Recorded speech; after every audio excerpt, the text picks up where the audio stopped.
Fall Retreat Edition. Oh man, so much fun. Hope you guys go Labor Day, everyone. That's Trevor. Alright, you guys, I know we had this up last week, but just again, the West Side Projects, it's a service opportunity, Thursday night from 5:30 to 7:30. If you guys are wanting to do that, come talk to, I know Malachi went last week. You can come talk to me, you can talk to Caleb, or contact Sydney Moore directly. She's the one that came to talk to us about it. Okay. I've got some like schedules and stuff like that I've got, and if you're interested in that, be here around 5 o'clock ish. I'll be leaving at like 5:10 to get there. Thursday, 5:30. We'll be leaving here at 5:10. So we'll be here at 5. If you're Chalking and stuff. So next week, Chris said he's going to be giving a life-changing Devo. That's true. That's awesome. So actually, there's like a lot of advertisements out on campus for lots of things. So we thought, why can't we advertise for our stuff amongst the sea of lots of things? So we're going to be doing a lot of stuff. We're going to be handing out flyers. And also next Monday, if you can help, we're going to be chalking. I've got on the application, we're doing it at 9, from 9 to 11. So yeah, we use help with that. So you want to help? Fall retreat. Who is excited for fall retreat? Woo! It's kind of sad, but I still like to hear it. So yeah, fall retreat this weekend. Aaron? Sorry. Oh. Hello there. Hello, we're excited. Whoa! Connor. There will be hot tub, which is all awesome. Ben didn't want to. So it's gonna be cool. Just make sure you guys bring like a dark t-shirt, swim in, shorts, whatever. You guys know the deal. Don't gotta go into too much detail. Lip sync battle. There's going to be a lip sync battle. Malachi and Aaron are like spearheading it. And so I've heard it's going to be pretty legit. But I know some of you out there are nervous and you don't like to lip sync unless you like practice and stuff. So you can still practice. Just make sure that Aaron knows what song you want to do by Thursday because of this next slide. Someone call Clark. All right, retreat Wi-Fi. What even is it? Okay. Retreat Wi-Fi. We don't know if we're going to have Wi-Fi or not. We do know? We do know. Oh, we do? We know that we're not We going know to. that we're gonna have it. Did you call him? Yeah. Just now, you called him. Yes. Okay. Okay, we're going to have We Wi-Fi. have new information. But We're I gonna would have still like to Wi-Fi. get your songs beforehand if you can make that happen. Right. Thank you for the happiness. Bottom row picture. I worked really hard on this slide too. Power through, man. Okay, so if you're going on fall retreat, there's going to be one of our many meetings in the dining room after Devo. All my retreat is due by Thursday. If you guys have an issue with that, just make sure you come talk to Craig. Be sure you talk to him sooner than Thursday, like tonight or tomorrow would be awesome, just so we can kind of get a plan set up for all that kind of stuff. So, Craig, that's actually a kind of creepy picture of you. Craig is pictured here, sitting awkwardly.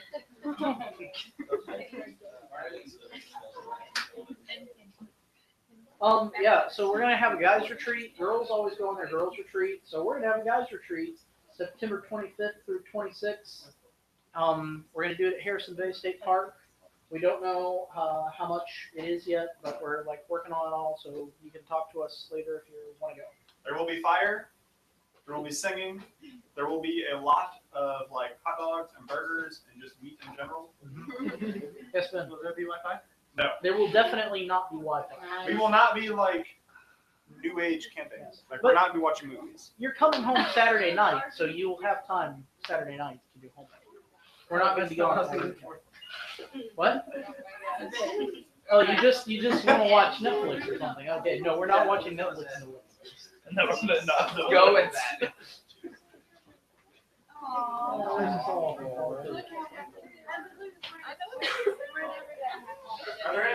announcements, anything that we missed? Correct. Never mind, it's later. All right, is everybody good? Yeah. All right, guys, Clark's gonna pray for us really quick before we start praying. Okay, please allow me, everyone. Lord, thank you for the day you've given us today. Thank you for allowing us to be together. Thank you for watching over us, keeping us safe. Thank you for the food we're blessed to have. Thank you for watching over us during school and for the rest of our lives. May we be the people you have us to be, and we never forget who we're supposed to be, and that is Christians and always following your name, and to be more Christ-like each and every day. Please let's take something home, and for everyone else that we know from this devotional tonight, that we never forget to always be yours. In Jesus' name we pray. Amen.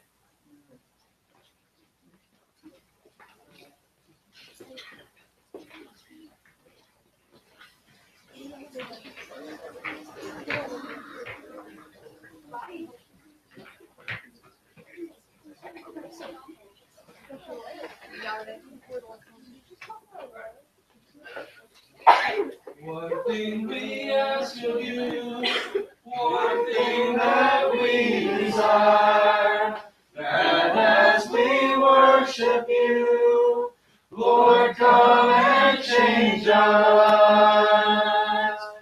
Arise, arise, arise, arise, arise, take your place, be enthroned on our praise. Arise, King of Kings, Holy God, as we sing. Arise, arise,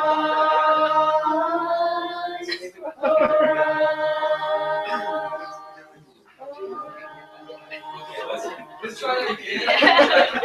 10,000 steps. Alright. I'm a little bit funny today. Alright, let's see. Where did I start that? One thing we ask of you, one thing that we desire, that as we worship you, Lord, come and change us. Arise, arise, arise, arise, arise, take your place, be enthroned on our praise. Arise, King of Kings, Holy God, as we sing. Arise, arise, arise, arise. Lord, change our lives. Jesus, arise. Lord, change our lives.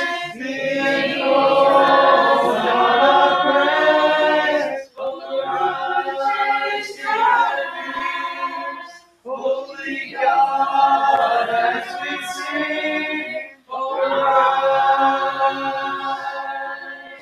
arise, arise,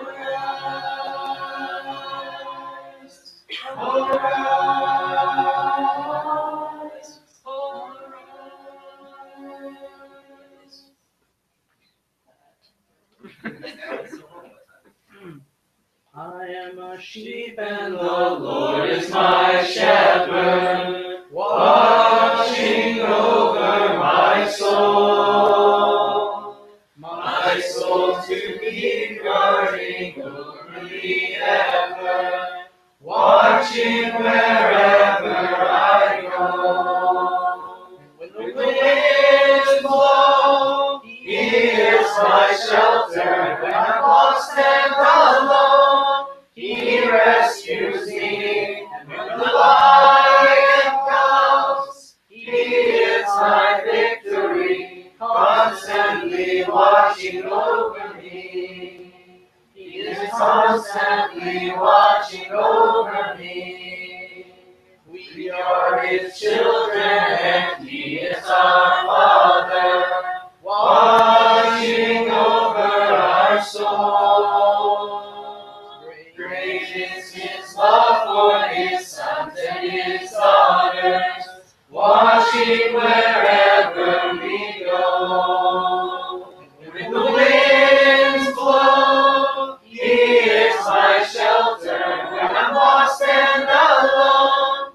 He rescues me.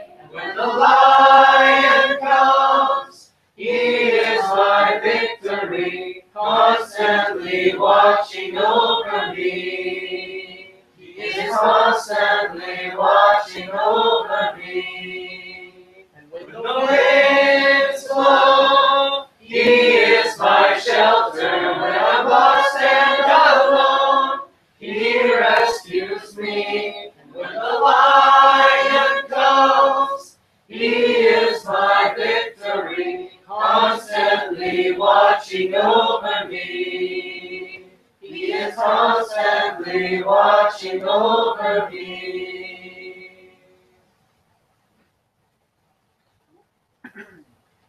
These are the days of Elijah, declaring the word of the Lord. And these are the days of your servant Moses, righteousness being restored. And though these are days of great trials, of famine and darkness and sword, still we are the voice in the desert, crying, prepare ye way of the Lord. Behold, He comes, riding on the clouds, shining like the sun. At the trumpet calls, so lift your voice, the year of Jubilee, and thou the Zion till salvation comes. These are the days of Ezekiel, the dry bones becoming as flesh. And these are the days of your servant David, singing and dancing with praise. And these are the days of the harvest. The fields are as white in your world. And we are the laborers in your vineyard, declaring the word of the Lord. Behold, He comes, riding on the clouds, shining like the sun. At the trumpet calls, so lift your voice, this year of Jubilee, and out of Zion till salvation comes. Hide me away, O Lord. Hide me away, O Lord. Hide me away, O Lord. Hide me away, O In the day of trouble, neath the shadow of your wings. Oh, Hide me away, O Lord. hide me away, O Lord. Give me your peace, O Lord. Give me your peace, O Lord. Give me your peace, O Lord. Give me your peace, O In Lord. the day of trouble, neath the shadow of your wings. Oh, Give me your peace, O Lord. give me your peace, O Lord. Safe in your dwelling place. Safe in your dwelling place. Safe in your dwelling place. Safe in your dwelling In place. the day of trouble, neath the shadow of your wings. Oh, Safe in your dwelling place. safe in your dwelling place. Hide me away, O Lord. Hide me away, O Lord. Hide me away, O Lord. Hide me away, O In Lord. the day of trouble, neath the shadow of your wings. Oh, Hide me away, O Lord. hide me away, O Lord. Hide me away, O Lord. Hide me away, O Lord. Hide me away, O Lord. Hide me away, O Lord. Over all the earth you reign on high, every mountain stream, every sunset sky. But my one request, Lord,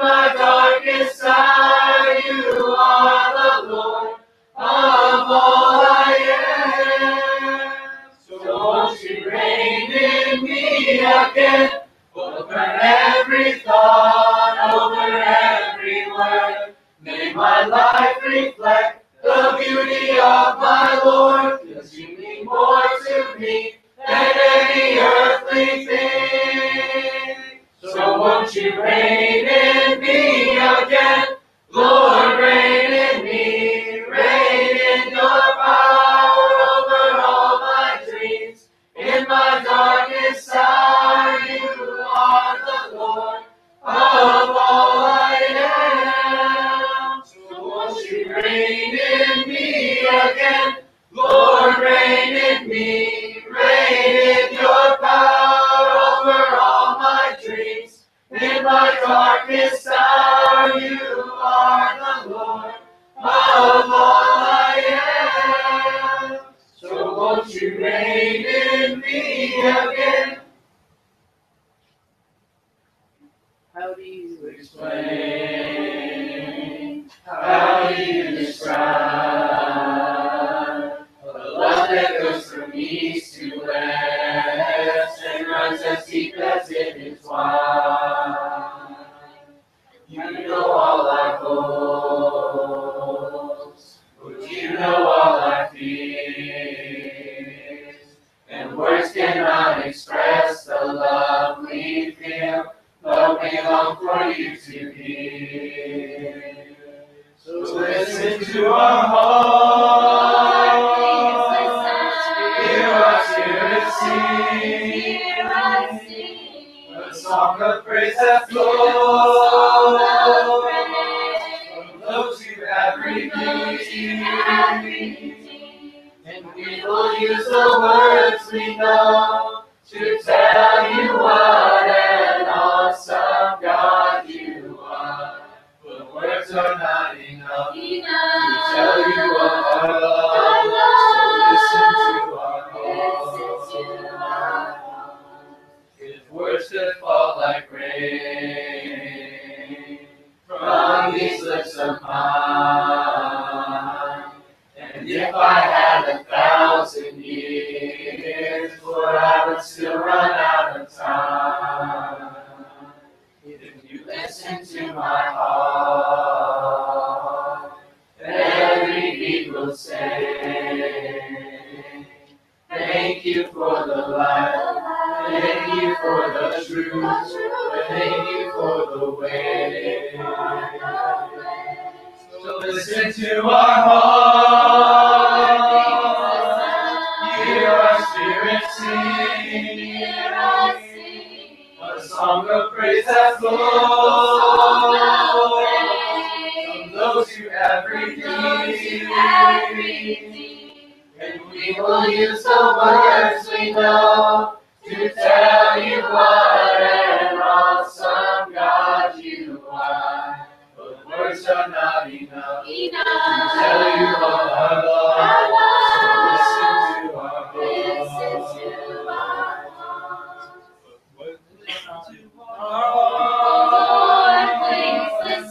Hear our spirits sing, a song of praise that flows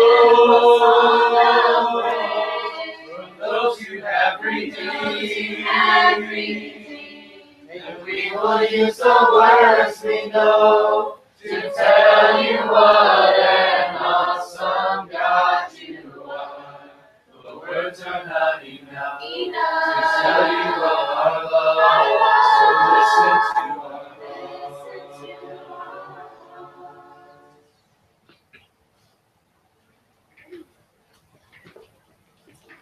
Raise your hand if you need a Bible.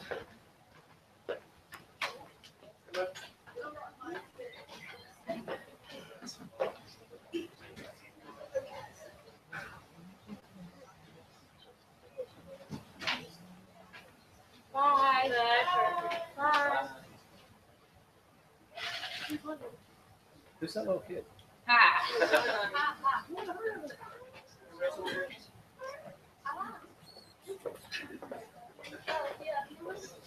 Hey, Will, can you do that?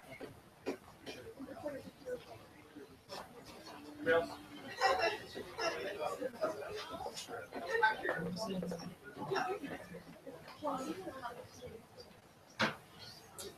I think the meeting for everybody going to fall retreat after this is like to figure out transportation, like when we're leaving and all of that good stuff. Is that right? When we're leaving and what to bring.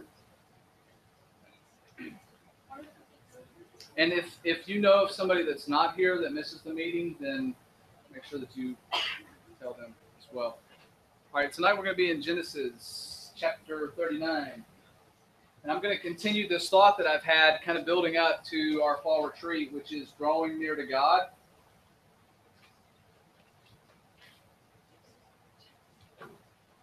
And we're going to look at this guy named Joseph. Jacob's his dad. And the Lord being with him in a lot of different ways. It's an interesting story. Don't know if you've had an opportunity to read this, but this is it's going to be like a rated R Devo. So, sorry, it's going to offend you tonight. I mean, seriously, this is a rated R story. So we're talking a little bit about lust, and there's different kinds of lusts. We have the lust for power. People are jealous. They lust for position. People lust for things like cars, houses, money.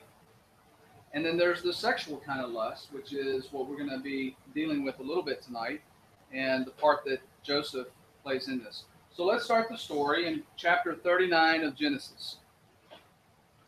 Now Joseph had been brought down to Egypt, and Potiphar, an officer of Pharaoh, the captain of the guard, an Egyptian, had brought him from the Ishmaelites who had brought him down there. So here's this guy. His name is Potiphar. This is a guy you don't want to mess with. Okay, he's like the head of the FBI in today's vernacular.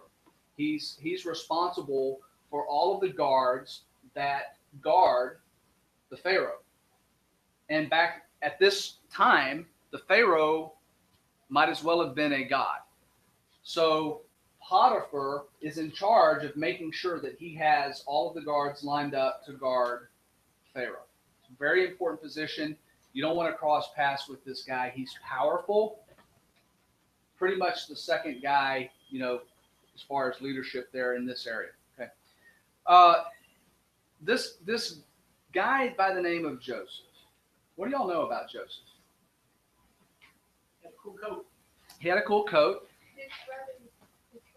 His brothers betrayed him. They sold him into slavery. Now, why would they do a thing like that? Yeah, they were jealous of him. And honestly, I mean, if we think about it, his dad was older up in age at the time that Joseph, he's the kid brother, and he's probably doted on quite a bit by his dad. He's probably spoiled. His dad gets him stuff that he didn't get the other brothers. They have to work. He's kind of got the easy life. So they really don't like their brother. And at the first opportunity they get, they sell him, and he's sold into slavery, and the Ishmaelites take this guy. It doesn't say how long he's been doing this. So, we're talking about a pretty big change of lifestyle for this young, probably 20-something-ish guy. And so he's got a big lifestyle change. He's now going from pretty good setup with his dad to slavery. Okay?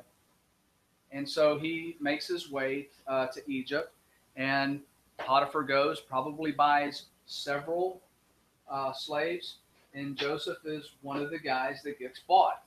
Okay. Verse 2. I want you to notice the first words. The Lord was with Joseph. We're talking about this concept of drawing near to God. Why do you think the Lord was with Joseph? You think he was with him because he was a spoiled brat and his dad doted on him? What do y'all think? Why was the Lord with Joseph? What do you think what the Lord would be with Joseph? Why? Said it's down here to God, look down here to you. Yeah, there was something about Joseph that attracted God. He probably was pursuing God. He was probably a godly young man. So the Lord was with him. And he became a successful man, and he was in the house of his Egyptian master. That's Potiphar. Okay? Verse 3. His master saw, here we go again, that the Lord was with him. And that the Lord caused all that he did to succeed in his hands. So Joseph found favor in his sight and attended him, and he made him overseer of his house and put him in charge of all that he had. This is a big deal. I want you, don't miss how big of a deal this is. You're talking about a pretty powerful man in Egypt who has now made a slave in charge of his entire household. Think there were probably other slaves there in that household that might have been jealous of Joseph? You better believe it. So he's kind of in this pattern of everybody watching him sort of rise in rank. Why is he rising in rank? He rose in ranks within his old household, okay, because his dad doted on him. Something there set him apart from his other brothers. Now he's a slave. He's risen in rank again. Okay? That's going to be an important concept as we look at this a little bit further. Verse 5, from the time that he had made him overseer in his house and over all that he had, the Lord blessed the Egyptian's house for Joseph's sake. So not only is the Lord blessing Joseph, not only is the Lord with Joseph, but everybody that Joseph comes in contact with is benefiting from his relationship with God.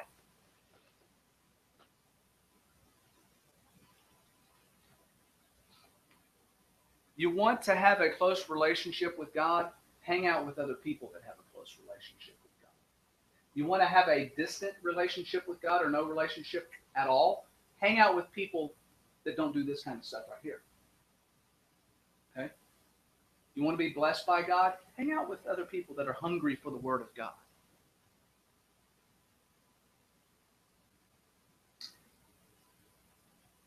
Verse 6, is that where we were at? So he left all that he had in Joseph's charge, and because of him, he had no concern about anything except for the food that he ate. All right, so Joseph has garnered the respect and the trust of this person, Potiphar. Now Joseph, this is a little tidbit here that is important to the story. Now Joseph was handsome in form and appearance. Okay, what this is saying, Joseph had a good body. Physically, he was appealing to the opposite sex. And he looked good. He was handsome. The Bible only talks about 3 people like this in the entire Bible. Joseph gets to be one of these people. Okay? You know who the other 2 are? David. One more. Who? Nope. Absalom, David's son. Okay. And you were like, yeah. I thought somebody. Yeah, it's genetics. You know, David's a good-looking guy. It stands to reason his son Absalom would be a good-looking guy too. Okay, and here we have Joseph, good-looking guy. The females like this guy. He looks good. He's got a good body. He's built. There's nothing wrong with being a good-looking person, by the way. It's not fair, but there's nothing wrong. Nothing wrong with it. All right. Verse 7. And after a time, his master's wife, this is Potiphar's wife now. Joseph is in charge of the household. He's running things. Potiphar's off doing his FBI stuff, right? Taking care of Pharaoh. So Joseph's at home, taking care of the house, making sure everything goes smoothly. And Potiphar's wife is hanging out. She's there. She's seeing Joseph walk around in this little tight tunic and stuff. All right? And she's been watching him. And, you know, she's getting turned on by Joseph, all right? So she goes up to him. And after a time, his master's wife cast her eyes on Joseph and said, lie with me. It doesn't mean let's go take a nap together, people. Okay? She's saying, let's go have sex. The Egyptian culture during this time, the women were very forward. Okay? So she sees him, she likes him, physically she's attracted to him, and she wants to have sex with him. And she goes right up to him and said, "Hey, psh, you look good. Let's go get it on." Right?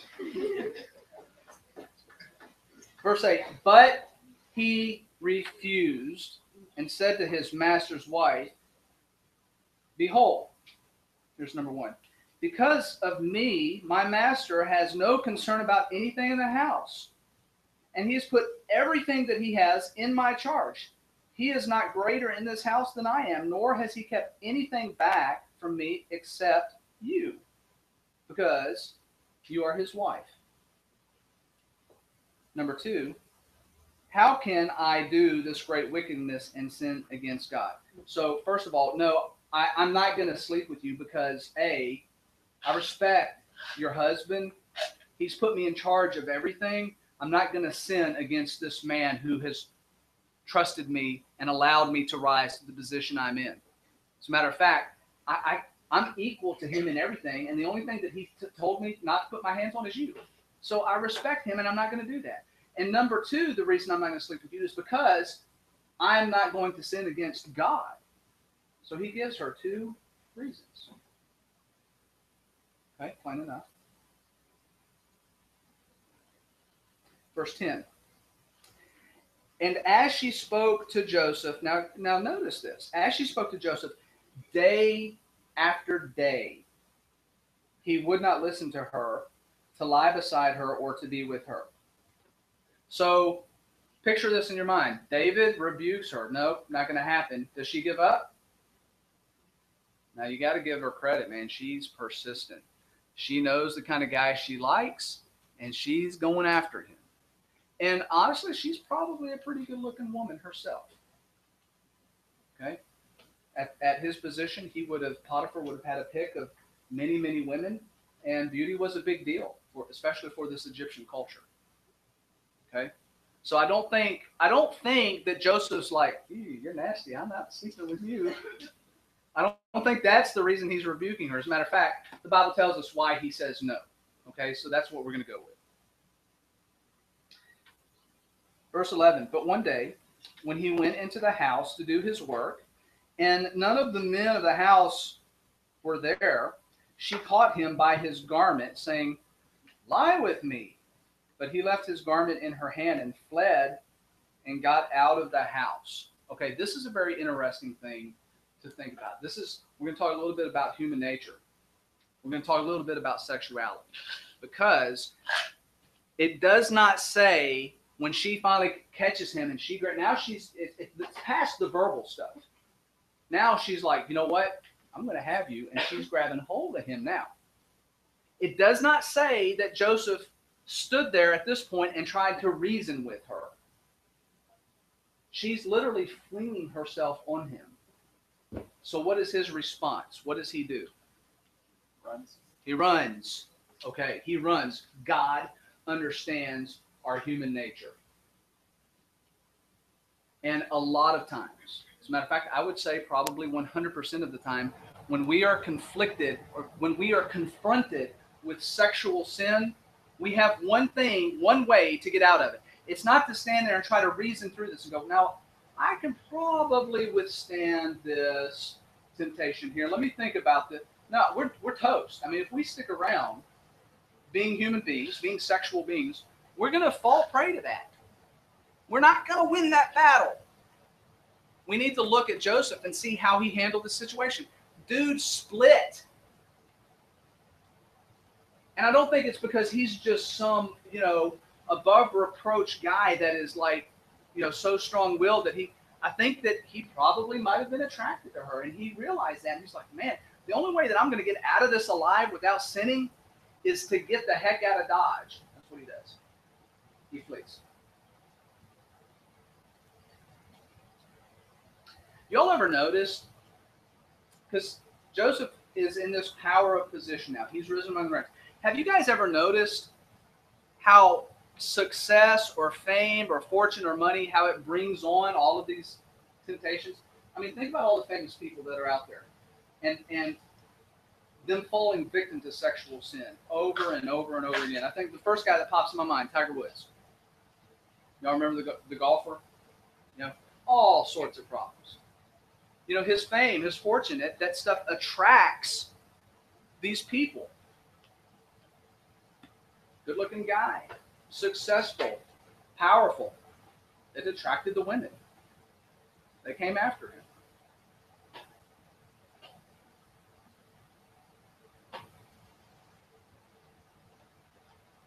So in verse 13 we read, "And as soon as she saw that he had left his garment in her hand and had fled out of the house, she called to the men of her household and said to them, 'See, he has brought among us a Hebrew to laugh at us. He came to me to lie with me, and I cried out in a loud voice. And as soon as he heard that, I lifted up my voice and cried out. He left his garment beside me and fled and got out of the house.'" Fury has no, what is that saying about women? Don't scorn women. Yeah, I mean, for real. This woman, she couldn't have what she wanted, and she was not going to let it go. And so, retribution. We're not going to read the rest of the story, but basically what happens is that Potiphar finds out, and boom, that's it for Joseph. He's got an interesting story ahead of him, but I want to stop here to make a couple points. The first thing is, God wasn't done with Joseph. Joseph did the right thing. And it bothers me. This really bothers me because here's this guy, and he's resisting and resisting, and he's doing the right thing, and he's already been a slave, and he's finally gotten to a point where, you know, he's had some success, and God is rewarding him and rewarding Potiphar's house, and everything's going great, and then this woman comes at him, and he stays true. He does the right thing. He denies her, and you would think, all right, man, that's awesome. Look, you know, what is God going to do for you now that you stood up to this sin over and over and over again? How's he going to reward you? What's going to happen? And Duke gets thrown in prison. And I'm like, what? Are you kidding me? You got to be kidding me. This is not cool. Look at all this stuff he did. He was great. And it's not how it works. You know, guys, if you think that just because you resist sin, you gain victory over sin, that God's going to be like, cool, you're great. I'm not going to let you be tempted anymore ever again. I'm going to put a protective hand around you. Nothing bad is ever going to happen to you. Wake up. It's not how it works. As a matter of fact, you resist sin, Satan is going to come at you even harder because Satan likes a challenge. I promise you that. I mean, that's like throwing down the gauntlet. When you resist Satan, you've got a weakness or something. You're like, no, I'm going to stay strong. You throw that gauntlet, Satan is going to be like, all right, let's get it on. Let's get it on. And he's going to come after you and after you and after you, and you better be ready for a battle. And it may be the battle of a lifetime.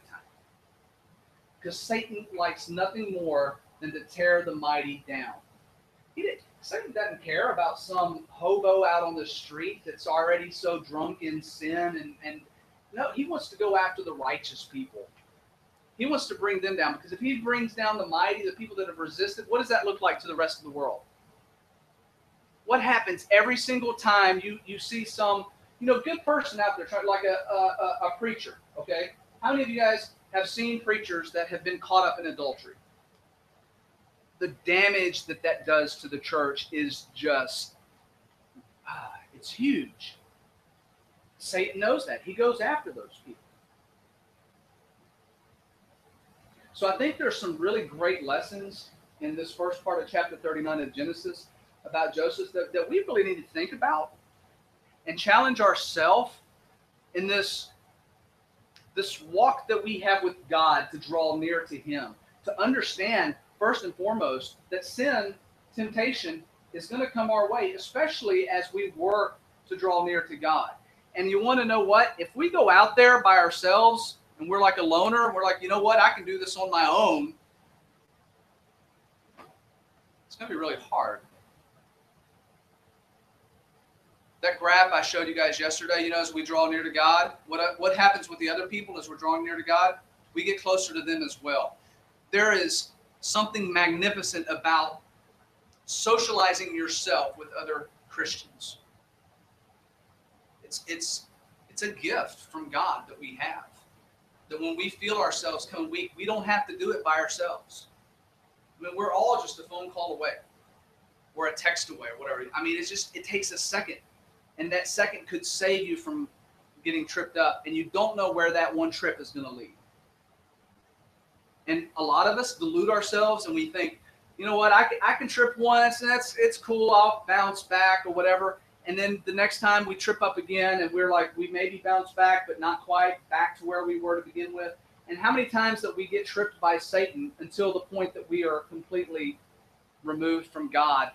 It's like a gamble.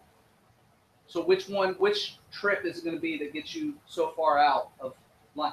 And so all we have to do is call somebody or go to somebody and say, I'm struggling right now. Run, flee, get out of the situation. When we fail to do that, you need to recognize what exactly we're giving up.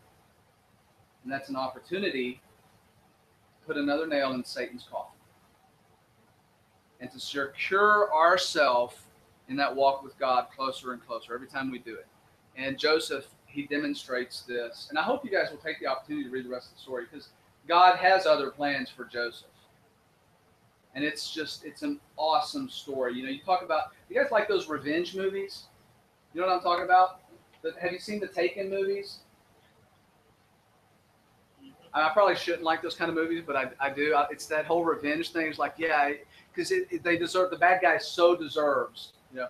And that's the story of Joseph. I mean, you got this guy, and he has struggled and been put through so much, but in the end, it's awesome how it ends up.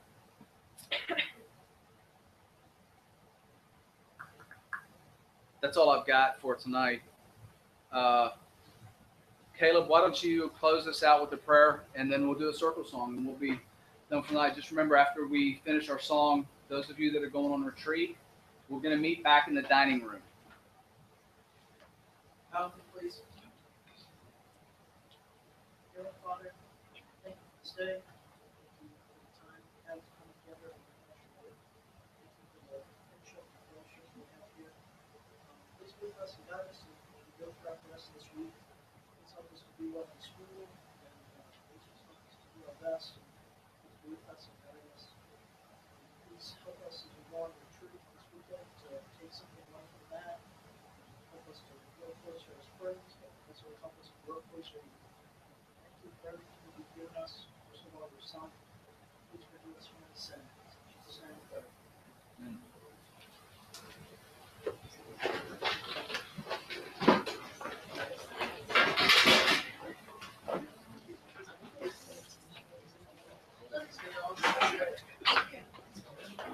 I'm busy all the time.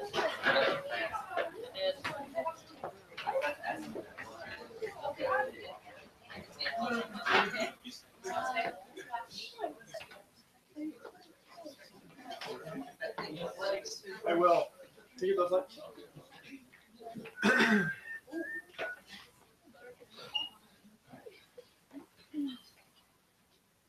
We're gonna do a someday. Someday, Someday, someday, someday, some joy and happiness. Someday, someday, God be ready when he calls my name. God be ready when he calls my name. I've got to be ready when he calls my name. Someday.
Father, we just thank you so much for this time where we get together, Lord, just to praise you and learn more about your word, Lord. We just pray that you watch over us and to help us stay strong, Lord, to recognize those situations that can draw us away from you, Lord. We pray that we can recognize those completely, and Lord, we know the more we flirt with sin, the worse things can get. We pray that you just give us the strength we need to resist and help us be the Christians we need to be, Lord. We pray that we can be a light on this campus, Lord, and outside of this campus. And we pray all this in your name.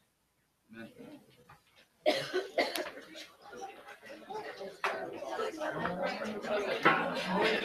Right.